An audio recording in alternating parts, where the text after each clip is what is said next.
me palën greke dhe italiane, kur pala greke këmbgul që të mos kalojnë në Shqipëri sepse i furnizojmë ne. Personat e pranishëm në këtë takim do doja edhe t'ju thosha emrin dhe t'i falenderoja në emër të çfarë unë mund të falenderoj, po në emër të publikut. Ata janë Zoti Pajtim Bello, Zoti Stavri Dhima, Zoti Bujar Leka, Zoti Zamir Stefani, Zoti Adriani Jasimi.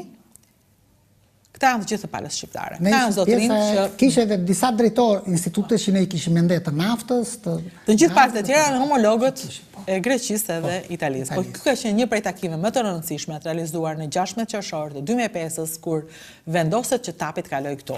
Megjithatë, në idenë time, përveç faktit që ju ishit ja dolët t'i bindnit me mbështetjen e GL-s, me tjera mbështetje, një prej arsyeve që u krijua mundësia që Tapit në Shqipëri nuk është vetëm aftësia juaj e njerëzve të atij dikasteri, por është interesi Tapit. Patjetër. Financiar. Interesi që ai që nxiti në fillim. Po, uleshin kostos, Shqipëria ulte kostos. Ideja brillante. Edhe Joakimi, edhe Naska që erdhën e prezantuan dhe kudo që e çoni nuk mund t'i thoshe kush ky projekt nuk është fizibël në krahasim me këtë. Sepse ideja e këtij projekti është e këtyre njerëzve. Mund t'rregoj dy momente. Në momentet pushimit që bënim negociate, vazhduan më shumë se gjysmë ditë, gati shumë, atëre, në një pushim kafe, me Dori vizitova atyre kolegëve që ishim tavolin, shiko, kjo këtu, me këtë këtu, vetëm në det është gjysmë projekti, thashë, dhe kur thua 30% kosto për një projekt 7-8 miliard, që të vinë në 5 miliard, më duket që është gjë e madhe. Ne flasim tani jo politikisht, flasim si specialist. Si mund ta kapërdorim? Sa ulej në çka kosto ulej? Në 5 miliard që ishte pjesa këtea, i binte diku të ishte rreth 7,5 miliard, po të kalonte në përdet, sepse gjatësia kostoja e ulët e projektit e bën atë të realizueshëm. Dhe në ndërtim, thellësia e deti ku e kalonin ata, kishte deri në 1150 metra disa vende. Tek ne me thella do ishte 800 metër.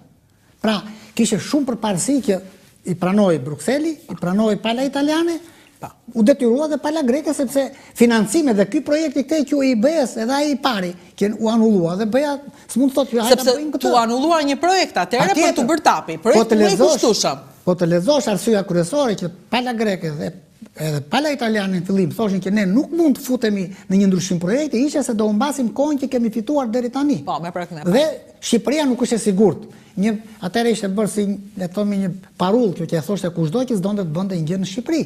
Gjithë ne këto i rrëzuam, të dyja. Edhe sigurinë e vendit. Po si i rrëzuat vërtet? Se dhe mua të më thotë dikush Shqipëria s'është e sigurt, po si ishte e sigurt 2003 në Shqipëri? Ne kishim në dorë projektin që thash nga ana fizibël, kushdo që ishte ekonomist, inxhinier, çfarëdo që të ishte, kur të thuash që është gjysma e rrugës në det, shkurtohet, thoshe stop, mos vazhdo më. Ke para ata që mbarojnë atë të filmit që thon prap u mbyll. Lere, iku, parat. Edhe siguria. Siguria se gjysmë në det të rajolinj me atë. Vinte momenti i dytë e siguria. Unë i thash, edhe në takim, po edhe mbrapa, zotëri thash, kryetari delegacionit të DEPA-s të palës greke, shiko, ne me Greqinë nuk mund të ngrim çështjet e sigurisë, sepse kemi provuar që dhe në kohën më destabil, në Shqipëri nuk u prek asnjë biznes grek. Që ishte e dyta, kemi një linjë transmisioni 400 kV të ndërtuar para viteve 90. Dhe asaj linje nuk kaput një tel. Nuk ra një herë në të tërat kohët razire. Patëm shumë probleme tona mes nesh tash. Kemi linjën 150 kV nga Bistrica në Greqi. Pra janë fakte këto zotëri thash. Kështu që edhe ata u detyruan në një mënyrë në një tjetër, disa nga këto që ishin kthyer, le të thomi në postulate, ti lëshonin doradorës. Dhe arritëm në fund që u ra dakord ne të bënim një studim, që ta dërgonin, të cilin ne e bëm në një kohë shumë rekord, që mos të mbajmë flamuri i kohës. Që shiko se na humbi koha. Unë pastaj, ata, pala italiane ktheu përgjigjen, pala greke ktheu më përgjigje për këtë studim, dhe thanë shumë faleminderit, pas pushimeve, se ishe koha shikon, do vim në Shqipëri. Gjë që ne kuptuam që dikush tjetër ka marrë një vendim që ky projekt tash do të bëhet. Do bëhet. Në momentin kur i kanë dhënë këtë marrëveshje profesorit Baollit, këtë do ta them edhe këtë, ai ka zgjat dy duart nuk ka përqafuar. Kjo është një gjë që pothuajse tani do ta arrijmë. Do ta arrijmë. Kishte një gëzim të jashtëzakonshëm, më shkëlqenin syt. Sepse ishte një thyrje, domethënë institucionale. Ju e morët sinjali që mbaroi, tani do bëhet. Po, pastaj atë unë kam bilez atë edhe sot e ruaj Nikola Monti. Pra, tapi erdhi në Shqipëri, jo vetëm sepse projekti ishte i mirë dhe kishte kosto të ulët, por njerëzit që ju dedikuan projektit nga 2003 në 2005 ishin grupi që unë tregova. Përfshi dhe ministri. Zoti Baolli, Viktor Doda gjithashtu ministri, Zoti Baolli në krye të EGL-s, Naska Fezolli gjithashtu, të gjithë ta njerëz dhe Gjermano Zviceriani që të gjithë më thonë për zotin Joakim me superlativa, Konrad. Joakim Konrad me superlativa dhe gjithë thonë ai do duhej dekoruar nga shteti shqiptar për ndihmën e madhe që dha që solli tapin në Shqipëri. Te ne nuk bëhen historik, te ne përvetësohen punët. Po. Gjithsesi unë përmenda emër për emër ata që ishin atë mbledhja fituese.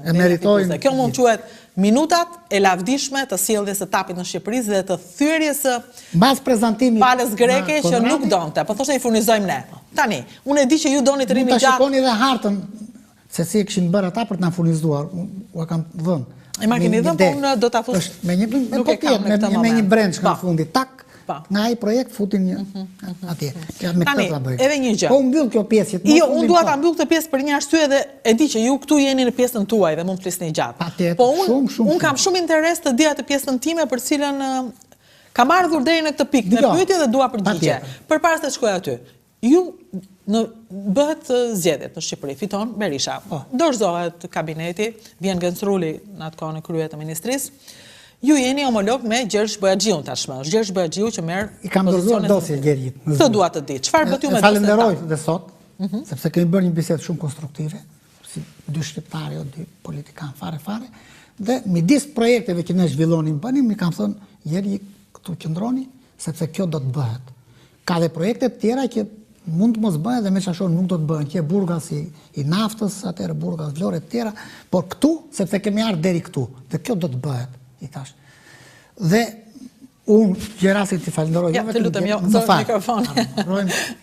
jo vetëm Gjergjin, po të gjithë, deri të ministri Ruli, i kohës dhe të gjithë. Të gjithë personazhet kanë folur shumë për Rulin.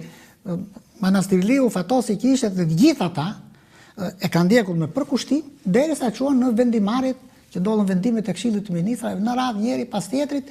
Pra është një projekt tipik që po të ishin ndjek dhe shumë projekte të tjera si ky, Shqipëria do kishte bërë. Atëherë këtu vim, ne këtu do vim. Do vim në një pjesë që është pak e vështirë sepse ju nuk jeni më. Ju e ndoqët tapin më në vazhdim? Nuk mund, unë isha një qytetar shqiptar, që në momentin që mund takohesha me Kriston, diku me Gjergjin, mund bëja një pyetje dhe vazhdon. Kaq, nuk është e kishte dieni. Absolutisht. Në momentin që patë emisionet, sepse ne folëm dhe ju më thatë që patë këto emisione, patë aty një lloj çudie të tipit? Po, patjetër, në kuptimin që përse ky projekt kaq i madh, bëhet një pjesë dhe hidhet, vazhdon pjesa tjetër mbi atë pjesë që ka hedhur poshtë, vjen tjetra ta hedh poshtë, po vazhdon dhe në fund fare ne nuk e dim si filloi, si vazhdoi, ku u bë mirë, ku mbas është bërë dhe gabim që të korrigjohemi dhe ku do dalim në fund, në finale. Dhe çfarë përfitojmë? Që është pyetja kryesore. Po, sepse finalja kush ishte? Përfitimi që ne u nisëm thash ishin siç i futin shkretë të tjerë. Mendonim po të lexosh aty në të gjithë dokumentacionin dhe taj memorandum. Furnizimi me gaz i energjetikës, i Tecit Vlorë dhe i të gjithë. Kjo na nxiti që të vinim aty. Përfitimet e tjera patjetër që mbeteshin në rend të ditës, po nuk prezantoheshin ne do fitojmë kaq lek na ajo kur do të merrim projektin. Ne projektin e duam dhe duam për këtë. Mirë, atëherë vim në këtë moment. Ju nuk keni qenë në momentin e finalizimit marrëveshjes. Kur është finalizuar marrëveshja me etapin? Shiko. Domethënë, ju jeni në finalizimin, jeni deri aty kur e dorëzoni në një farë mënyrë qeverisë Berisha faktin që tapi do filloj punën në Shqipëri, vendoset. Më pas, tapi fillon marrëdhënien me Shqipërinë. Shiko. Kur i lëshohen autorizimit, ato i japin të drejt tapi që të kryej procedura. Po, dhe autorizimi është dhënë nga Viktor Doda, i pari fare. Dhe tapi vazhdoi procedura që do thotë të mbyllte studimin fizibilitetit në shkallë zbatuese, të bënte një sër punimesh në terren me matje, me prona, me historirat, me leje mjedisore, e cila zgjat për 8 vjet. Përsëri. Jo, sepse e kam fjalën që marrëveshjet që fillojnë të bëhen në momentin kur kanë dalë disa vendime qeverie që kanë miratuar gjurmën, kanë miratuar gjëra të kësaj natyre dhe pastaj bëhen marrëveshje që kanë të bëjnë me pjesën operacionale edhe, si thuash, komerciale të projektit, të cilat këto janë bërë në 2013, këto pjesë të marrëveshjeve që thoni juve. Jo, unë kam këtë, e kuptoj, po vim deri në momenti që ju jeni në ministri, jeni në qeveri. I kam të gjitha firma tuaja, firma zotit Baolli, zotit Doda, Pajtim Bello, zënës ministër, takimet, të gjitha mbaron. Ju ikni nga qeveria, e merë në dorëzim qeveria Berisha. Tapi, ndërkohë, hynë në Shqipëri. Në një tjetër vit zgjedhor, si 2013, mbyllet marrëveshja me Tapin. Po, bëhet marrëveshje me Tapin. Unë aty dua të ndaloj, sepse unë ajo më intereson të di. Çfarë marrëveshje ka pasur me Tapin dhe cilat kanë qenë përfitimet e Shqipërisë në këtë marrëveshje? Shiko, në dijenin time,